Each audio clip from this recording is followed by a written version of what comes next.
Hello friends, good morning to all of you. You are watching commerce winner. अगर आप अच्छा कुछ देख रहे हैं तो कॉमर्स विनर देख रहे हैं। बेटा, इस क्लास में हम एक नया चैप्टर स्टार्ट करने वाले हैं जिसका नाम है जर्नल एंट्री। क्या है? Journal entry. सर, अभी तो कैश बुक के हमारे क्वेश्चन बच रहे हैं। हाँ बेटा, कैश बुक के क्वेश्चंस आपके बच रहे हैं, लेकिन आपको भी तो कुछ करने चाहिए। ठीक है कि सारे के सारे मैं कंप्लीट नहीं करा सकता। अगर आपको कोई डाउट हो तो मुझे कमेंट्स में मैसेज करें। तो आज हम जो सीखने वाले हैं उसका नाम क्या है? आपका जर्नल एंट्री। हो सकता है बहुत सारे स्टूडेंट्स जो नए हो वो इस वीडियो को देख रहे हो, तो मैं आपको बताना चाहूंगा क्लास स्टार्ट करने से पहले कि जर्नल एंट्री का मतलब क्या होता है। ठीक है, ध्यान से देखते हैं। जैसे सपोज करो ये मिस्टर एक्स हैं, इनका जो है एक बिजनेस है। हाँ है, ठीक है। तो मुझे बताओ, अब बिजनेस के पास क्या होते होंगे? कस्टमर आते होंगे, डीलर भी आते होंगे, यानी कि जो सप्लायर जिसे हम कह सकते हैं। कस्टमर वो जिनको गुड सोल्ड किया जाता है, सप्लायर वो जो इस बिजनेस को या इस बिजनेसमैन को क्या देते हैं? गुड सोल्ड करते हैं। यानी कि भाई, जब बिजनेस है, आप इनको प्रोडक्ट सेल कर रहे हो, तो आपके पास प्रोडक्ट होना भी तो चाहिए। या तो आप किसी से खरीदोगे या क्या करोगे? खुद मैन्युफैक्चरर्स करोगे। ठीक है, लेकिन मैन्युफैक्चरर्स करने के लिए भी आपको जो रॉ मटेरियल्स की रिक्वायरमेंट होती है वो भी तो खरीदनी पड़ेगी। हाँ सर, लेकिन कुछ बिजनेसमैन ऐसे होते हैं जिनके पास रॉ मटेरियल भी अवेलेबल होता है। तो कुल मिला के हम एक बात कहना चाहते हैं कि बिजनेस के अंदर या तो कुछ आप किसी से खरीद रहे होंगे, यहाँ पर बहुत सारे खर्चे हो रहे हैं। क्यों? क्योंकि जैसे सपोज करो मैं मार्कर बना रहा हूं, तो इसे बनाने के लिए मैंने प्लास्टिक परचेज करी, तो जिससे मैं परचेज कर रहा हूं वो होते हैं आपके सप्लायर। क्या होते हैं? सप्लायर। अब इस प्लास्टिक से मैंने मार्कर बनाया और ये मेरे पास कस्टमर आ रहे हैं और मैं इनको क्या कर रहा हूं? सेल कर रहा हूं। ठीक है, लेकिन ट्रांजेक्शन्स अगर एक है, दो है या तीन है, ठीक है, तो वो याद की जा सकती है। लेकिन मुझे बताओ, अगर ट्रांजेक्शन 1000 या लाख है, क्या उसको याद रखना पॉसिबल है? नहीं सर, उसको हम याद नहीं रख सकते। तो बेटा, जिससे कि हमारे बिजनेस में कोई प्रॉब्लम ना हो, कुछ गड़बड़ी ना हो, और हमें भी ये भी पता चल जाए कि एक्चुअल में हमने किस किस से गुड्स परचेज किया था और गुड्स हमने कितना सोल्ड कर दिया। ठीक है, ये बात समझ में आती है। तो उन सब का लेखा जोखा हमें रिकॉर्ड करना होता है, यानी कि जितनी भी ट्रांजेक्शन्स होती हैं बिजनेस में, चाहे पैसा गया है, आया है, गुड्स परचेज किया है या सेल किया है, ये सारी बातें, किसी को सैलरी दी है या किसी को इंटरेस्ट पेड किया है, इलेक्ट्रिसिटी का बिल पे किया है, वॉचमैन की सैलरी दी है, ये सारी जो बिजनेस में ट्रांजेक्शन्स होनी है उनको रिकॉर्ड करना जर्नल एंट्री कहलाता है। क्या कहलाता है? Journal entry. तो सर, क्या हम इसको ऐसे ही कर सकते हैं? जैसे राम को हमने सैलरी दी तो सैलरी पेड टू राम लिख सकते हैं? नहीं बेटा, अकाउंट्स को लिखने के लिए कुछ रूल्स एंड रेगुलेशन फॉलो करने पड़ते हैं। क्या करने पड़ते हैं? Rules and regulations. तो जो रूल्स एंड रेगुलेशंस के अकॉर्डिंग काम करेगा उसे ही हम सही तरीके से लिख पाएंगे। ये बातें समझ में आती है? यानी कि रूल्स एंड रेगुलेशन में लास्ट वीडियो में क्लियर कर चुका हूं। एक होता है डेबिट और एक होता है क्रेडिट। डेबिट का मतलब मैंने आपको बताया था। डेबिट का मतलब है व्हाट में कम इन, यानी कि क्या आया बिजनेस के अंदर, तो वो डेबिट। ओके, व्हाट में गोज आउट, क्या गया, वो क्रेडिट। जैसे दुनिया में कोई इंसान आता है तो वो डेबिट, और जब मृत्यु के बाद चला जाता है तो वो क्रेडिट। ये एक छोटी सी बात है, लेकिन ये अलग अलग कंसेप्ट पर यूज किए जाते हैं। ठीक, जिसके मैंने आपको गोल्डन रूल्स के भी पढ़ा चुके हैं। जिसने ये बातें नहीं पढ़ी हैं वो प्लीज मेरी वीडियो में जाकर, मेरी प्लेलिस्ट है यूट्यूब पर, उसमें जाके पूरी स्टडी करें और इजी हो जाएगा। फिलहाल ये सारी बातें छोड़ें, हम साथ के साथ क्लियर करेंगे। मेन पॉइंट मैं आपको समझा चुका हूं कि बिजनेस में जो भी ट्रांजेक्शन्स हो रही हैं उनको किस तरीके से रिकॉर्ड किया जाएगा, उसे बोला जाता है जर्नल एंट्री। ये बात समझ में आती है? जरा कुछ लिखवा रहा हूं, आप लिखिएगा। Please keep watching my video. तो बेटा देखो, मीनिंग लिखा हुआ है यहाँ पर। क्या मीनिंग ऑफ जर्नल एंट्री? ठीक है, journal is a book of prime entry या बुक ऑफ ओरिजिनल एंट्री। कहने का मतलब ये है कि जब भी कोई गुड्स या जो भी हमने खरीदा है या सोल्ड आउट किया है, कोई भी एक्सपेंसेस किया है, तो वो सारी की सारी जो एंट्री होती है वो एक ओरिजिनल एंट्री होती है, यानी कि जो बिजनेस से रिलेटेड होती है, हमें रिकॉर्ड करना होता है। ठीक है, in which transaction are first recorded in a chronological order. Chronological order का मतलब क्या, कि जैसे सपोज करो, मैं आपको एक एग्जांपल बताता हूं, ये मेरे पास अकाउंट का रजिस्टर्ड है, जहां पर मुझे ये कंप्यूटर कुछ भी मान लो, मैंने सबसे पहले जो है मिस्टर एक्स को सोल्ड किया। क्या किया? सोल्ड। तो बेटा आप सबसे पहले एंट्री करोगे सोल्ड की, यानी कि जर्नल लिखोगे, यानी कि जिसकी जो एंट्री करनी है। फिर इसके बाद मिस्टर बी से हमने क्या किया? परचेज किया। तो बेटा फिर इसके बाद आप परचेज की एंट्री करोगे। तो यानी कि ये लिखा हुआ है that is in the order या सीक्वेंस दे एंटर। ये बात समझ में आती है? चरोनिकल ऑर्डर का मतलब क्या होता है? इन द ऑर्डर या सीक्वेंस दे एंटर्स। जिस तरीके से हमने वो एंटर करिए, जो भी ऑर्डर प्लेस किया है उसके अकॉर्डिंग हम एंट्री पास कर देंगे। तो हमने आज नई नई बातें क्या सीखी हैं? जनरल एंट्री का मतलब क्या, कि बिजनेस के अंदर जितनी भी ट्रांजैक्शंस हो रही हैं उनको एक रजिस्टर पे हमें लिखना पड़ेगा। वो रजिस्टर हमारा, ठीक है, उस रजिस्टर पर हमें, उस रजिस्टर को बोलते हैं बुक्स ऑफ अकाउंट्स, और जो हम उस पर लिखते हैं उसे बोलते हैं जर्नल एंट्री। ठीक है, ये तरह से क्या है आपकी। और journal is a book of prime entry. Journal is a book of prime entry, यानी कि कोई भी जो ट्रांजैक्शंस होती है उसको सबसे पहले रिकॉर्ड किया जाता है, क्योंकि बिना रिकॉर्डिंग करे हम इस ट्रांजैक्शंस को ये नहीं बता सकते कि ट्रांजैक्शंस बिजनेस से रिलेटेड है या बिजनेस से रिलेटेड नहीं है। ये बातें तो आपको समझ में आ रही होंगी। आओ फ्रेंड्स कुछ एंट्री सीखते हैं। ठीक है, जैसे कहानियों के साथ साथ एंट्री सीखनी है, कोई दिक्कत नहीं है, कोई जल्दी बात नहीं है, क्योंकि एंट्री अगर आपने अच्छी तरीके से सीख ली तो इसका मतलब कि आप सक्सेसफुल हो अकाउंट्स में। जैसे सपोज करो इनकी कोई शॉप है। क्या है? शॉप। ये मिस्टर ए है। ठीक है, इन्होंने गुड्स जो है परचेज किया। ये क्या है आपके? ये बोले जाते हैं सप्लायर। कौन होते हैं ये? सप्लायर। ठीक है, कितना परचेज किया गुड्स, यानी कि मैं यहां लिख देता हूं परचेज गुड्स ऑफ ₹10,000। ठीक है, तो मुझे बताओ, अकाउंटिंग बिजनेस एंटिटी के कंसेप्ट से मैं आपको बता चुका हूं कि ये इंसान अलग होता है, हालांकि ये मालिक है इस दुकान का, लेकिन बिजनेस एंटिटी कंसेप्ट कहता है कि ये अलग है और ये अलग है। और अकाउंटिंग जो हम करते हैं वो हमेशा बिजनेस के लिए करते हैं, बिजनेस मालिक के लिए हम कोई भी अकाउंटिंग नहीं करते। ये बात समझ में आती है? तो अब जो भी आप एंट्री करोगे रजिस्टर में या कैसे भी, वो उसको दिमाग में रख के करना कि ये हमारा बिजनेस है। तो मुझे बताओ, मिस्टर ए यानी कि जो इस बिजनेस का मालिक है, उसने सप्लायर से गुड्स परचेज किया 10,000 रुपीज का। कितने का? 10,000 रुपीज का। तो ध्यान से, अब ये जो शॉप है ये प्रोविजन स्टोर है। क्या है? Provision store. अब इसमें बहुत सारी चीजें रखता है। वो क्या क्या रखता है? कोल्ड ड्रिंक्स भी रखता है, और ये चिप्स भी रखता है, और सिगरेट्स वगैरह भी रखता है, बहुत सारी चीजें रखता है, केक वगैरह, पेस्ट्री वगैरह, ये सारी चीजें रखता है। तो मुझे बताओ, क्या सबके नाम अलग अलग लिखे जाएंगे कि सर चिप्स आए, चॉकलेट्स आई, फ्रूटी आई, अंकल चिप्स आई? तो बेटा ऐसा तो बहुत टाइम लग जाएगा। लो कहता है कि अगर आप की कोई शॉप है या बिजनेस है और आप जो गुड्स परचेज कर रहे हो इस इंटेंशन के साथ परचेज कर रहे हो कि इसे फ्यूचर में सेल करोगे।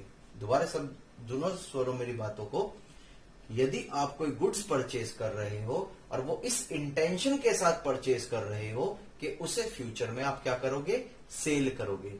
तो लो ने कह दिया कि जितनी भी इस तरीके की परचेज होती हैं जो फ्यूचर में आपको क्या करनी है? बेचनी है, जो आपका ऑर्डिनरी कोर्स ऑफ बिजनेस है, तो वो सारी एक पिटारे में डाल दी जाती है, यानी कि एक ही उसके अंदर, जिसे बोलते हैं हम परचेज। क्या बोलते हैं उसको हम? परचेज। ये बात समझ में आई? फिर दोबारा से रिपीट कर देता हूं। अगर आपने कोई गुड्स इस तरीके के परचेज कर रहे हैं जो आपको सेल करने के लिए खरीदे हैं, जो आपने किसके लिए खरीदे? सेल करने के लिए, तो उनको हम सभी को परचेज अकाउंट में डालने होते हैं। तो अब जरा ध्यान से देखिए, ये एक अकाउंट है, परचेज किया, तो मैंने आपको बताया था जो आ रहा है वो डेबिट और जो जा रहा है वो क्रेडिट। तो देखो किस तरीके से रिकॉर्ड करने वाले हम। तो मुझे बताओ यहां पर क्या आया, मैंने अंकल चिप्स परचेज करे इस इंटेंशन के साथ कि मैं उन्हें फ्यूचर में क्या करूंगा, सोल्ड करूंगा, यानी कि अपने बिजनेस में नहीं रखूंगा, क्या करूंगा, बेचने के लिए ही खरीदे हैं, अल्टीमेट ये बातें हैं। तो ध्यान से, आपके पास क्या है, माल, तो आप उसका नाम ना लिख के क्या लिखोगे यहाँ, परचेज अकाउंट। क्या लिखोगे, परचेज अकाउंट डेबिट। ये बात समझ में आती है। आपने गुड्स परचेज करा, उस गुड्स का नाम यहां आपको नहीं लिखना। क्यों? क्योंकि आपने वो जो खरीदा है इसलिए खरीदा है कि आप उसे सेल करोगे। तो इस वजह से आपके पास क्या आया, माल तो आया भाई, जब शॉप में परचेज करा तो क्या आया, माल आया, और उस माल को हम कहते हैं परचेज अकाउंट में डालते हैं। कहां डालते हैं, परचेज अकाउंट में।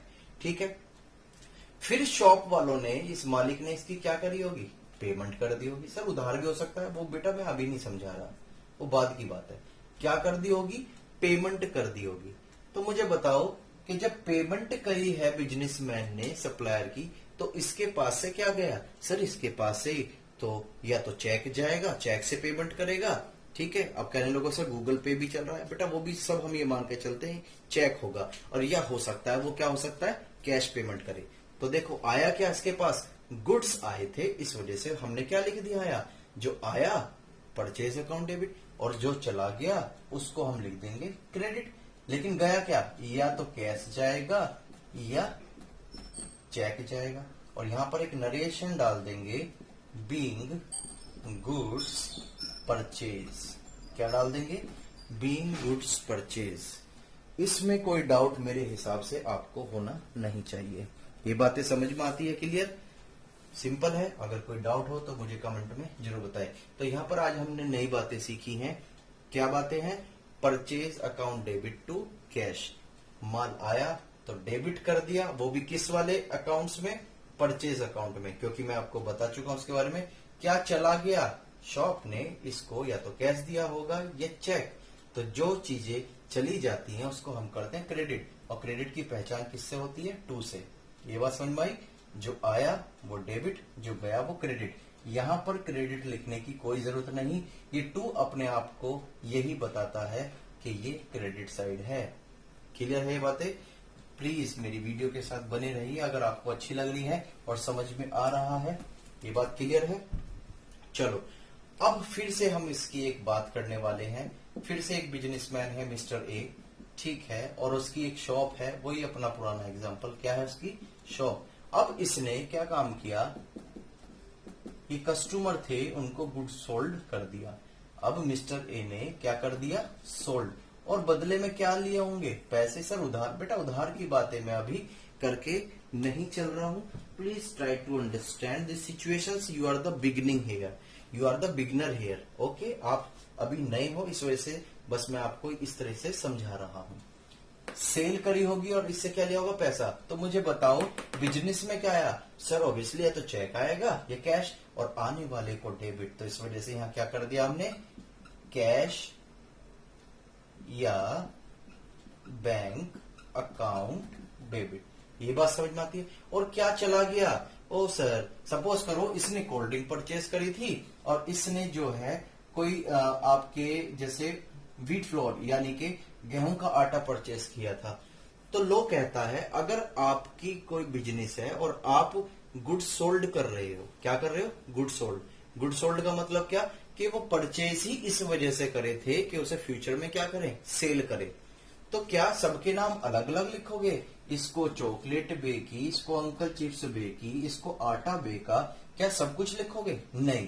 तो इसके लिए भी एक सेपरेट अकाउंट बना दिया गया जिसे बोला जाता है सेल अकाउंट। यानी कि जो भी गुड्स आप सोल्ड करोगे उनका नाम लिखने की जरूरत नहीं है, बस आपको क्या लिखना है, सेल अकाउंट। तो जो आया वो डेबिट, और क्या चला गया, माल चला गया, लेकिन हम माल का नाम नहीं लिखेंगे, गुड्स का नेम हम मेंशन नहीं करेंगे, क्योंकि लो क्या कहता है, आपको सेल अकाउंट मेंशन करना है। क्या करना है, सेल अकाउंट। ये बात समझ में आती है? और यहां पर एक नरेशन डाल देंगे। सर बताओ ना ये नरेशन क्या होती है? Being goods sold. बेटा ध्यान से, ये क्या होता है नरेशन का मतलब? जैसे आप अकाउंट्स पढ़े लिखे हो, अगर मैं आपको हाइड कर दूं तो आप समझ गए, ओहो सर पैसा आया होगा, आने वाले को डेबिट, माल गया होगा, गुड्स गया होगा, तो वो सेल अकाउंट में आपने बता दिया। लेकिन कोई साइंस वाला बच्चा आ जाए तो क्या उसे पता लग पाएगा? पता नहीं, बस वो तो देख रहा है, अच्छा ये डीआर हो सकता है, डॉक्टर हो, ठीक है, और ये अकाउंट ना हो के इसे ये एसी भी हो सकता है, एयर कंडीशनर, ये टू क्या होता है, टू का पता ही नहीं है। तो बेटा अगर आपको कोई और चेक करता है तो देखो हमने यहाँ लिखा है बीइंग गुड सोल्ड, अच्छा इसे पढ़ के ओ भाई ये वाली जो नरेशन, ये जो एंट्री कर रखी है, ये कर रखी है कि माल यानी कि गुड सोल्ड कर दिया। This is the explanation of the above said entries, यानी कि जो एंट्री आपको लिखी गई है इसकी एक्सप्लेनेशंस के बारे में बताती है नरेशन, या इसे हम बोल सकते हैं this is the explanation of journal entry. ये बात समझ में आती है? तो आज हमने दो बातें सीखी, एक तो परचेज की बातें और एक हमारी सेल की बातें। ये बातें समझ में आ रही होंगी, मैं उम्मीद करता हूं ये बात क्लियर है। चलो बहुत अच्छी बात है। आज हम फिर थोड़ी सी और नई बात सीखते हैं, ज्यादा नहीं सीखने वाले, बहुत थोड़ा थोड़ा सीखते चलेंगे, क्योंकि ज्यादा सीखेंगे तो दिक्कत हो जाएगी, क्योंकि अभी हम बिगिनर हैं और अभी हमने फर्स्ट टाइम अकाउंट्स पढ़ना स्टार्ट किया है कहानी के साथ साथ। अब हुआ क्या, यही घटना अगर हम ले, मिस्टर ए था, ठीक है, उन्होंने गुड्स परचेज किए थे, किससे? सप्लायर से। किससे परचेज किए थे? सप्लायर से, ठीक है। मैंने 10,000 रुपीज के परचेज किए थे, लेकिन हुआ क्या, ध्यान से देखना, जब मैंने परचेज करे तो 2,000 के जो गुड्स थे वो डिफेक्टिव थे। क्या थे? डिफेक्टिव, यानी कि वो सही नहीं थे। तो मैंने क्या काम किया, वो माल जो गुड्स था वो वापस कर दिया। इसको बोलते हैं हम बेटा परचेज रिटर्न। यानी कि जब हमने कोई चीज खरीदी और या तो वो हमारे समझ में नहीं आई है या उस गुड्स में कुछ डिफेक्ट है, तो हम उस गुड्स को सप्लायर को वापस दे देते हैं, तो उसको बोलते हैं हम परचेज रिटर्न। क्या बोलते हैं उसे हम? परचेज रिटर्न, यानी कि खरीदा हुआ माल वापस कर दिया। तो अब इसकी एंट्री कैसे करेंगे? ध्यान से, जब खरीदा था तो हमारे पास क्या आया था? परचेज अकाउंट डेबिट, और क्या चला गया था? कैश चला गया था। लेकिन यहां पर देखो, जब आप परचेज को वापस कर रहे हो, यानी कि आपने गुड्स वापस कर दिया, तो आपके पास क्या आ जाएगा? कैश आ जाएगा। क्यों? सप्लायर क्या कहेगा? लो तो भाई आप क्या ले लो? पैसे ले लो। हम नॉर्मली बात कर रहे हैं कि सप्लायर जो है, यहाँ दिमाग ज्यादा मत लगाना। सर हो सकता है सप्लायर दूसरा गुड्स दे दे, बेटा हाँ हो सकता है, लेकिन मैं आपको एक ऐसी ट्रांजेक्शन लेके चल रहा हूं जो बिल्कुल स्टार्टिंग की है। मतलब सप्लायर को माल वापस करा, उसने रख लिया और बदले में क्या दे दिए? पैसे वापस दे दिए कि लो साहब आपने 2,000 का माल वापस करा है, अपने 2,000 के 2,000 वापस ले लो। तो मुझे बताओ बिजनेस के पास क्या आया? सर या तो कैश आएगा या चेक आएगा, तो हम उसे कर देंगे इस तरीके से लिखकर डेबिट, या कैश अकाउंट या बैंक अकाउंट डेबिट। और इसके पास से क्या चला गया? सर इसके पास से तो माल गया, और मैंने आपको क्या बताया था, अगर कोई गुड्स की बातें हो रही हैं, अगर गुड्स की कोई बात हो रही है तो उसे हम किस में लिखते थे जब परचेस करते थे? परचेस में। तो ध्यान से, यहां पर हमारे पास क्या आया? पैसा आ गया, क्योंकि हमने उसका माल वापस कर दिया। तो यहां पर समझ में नहीं आ रहा कि क्या गया, यहां आपके यहां से गुड्स ही गया, लेकिन उसके लिए एक जन्म हो गया जिसे हम बोलते हैं यहाँ परचेज रिटर्न। क्या बोलते हैं? परचेज रिटर्न, यानी कि बीइंग गुड्स रिटर्न। ये बात समझ में आई या नहीं? मेरे हिसाब से ये बात आपको समझ में आनी चाहिए। ये बात क्लियर है? इसमें कोई डाउट नहीं होना चाहिए। क्लियर? इसी बेस पर अब हम नेक्स्ट एंट्री सीखने वाले हैं सेल्स रिटर्न की। किसकी एंट्री सीखने वाले बेटा? सेल्स रिटर्न की। ठीक है, अब इस सेल्स रिटर्न की एंट्री किस तरीके से करेंगे अब हम जरा ध्यान से देखते हैं। फिर से वही वाली बातें, ये मिस्टर ए है, ये मेरी शॉप है, मैंने क्या काम किया, ये कस्टमर है और इस कस्टमर को क्या करे? गुड्स मैंने सोल्ड किए। इनको समझ में नहीं आया, इन्होंने मेरा 2,000 का माल वापस कर दिया। तो जो मेरा गुड्स सोल्ड हुआ था उसमें से 2,000 का वापस आ गया।